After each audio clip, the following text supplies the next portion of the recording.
اب قرآن میں ایک کلیہ ہے، جو تمہیں دعا دے اس کے بدلے میں اس کو ویسی ہی دعا دو یا اس سے بڑھ کے دو۔ واہ واہ واہ واہ واہ۔ ویسی ہی دعا دو یا اس سے بڑھ کے دو۔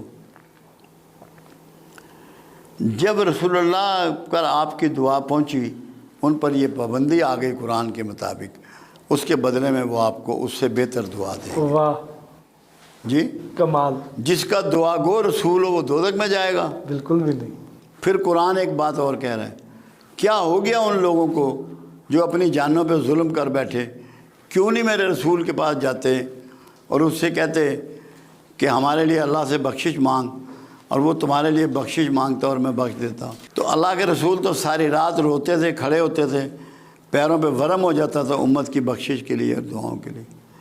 کیسے دوزخ میں جائے گا مسلمان؟ مولوی پہ چڑھ گئے، اور تو کوئی نہیں۔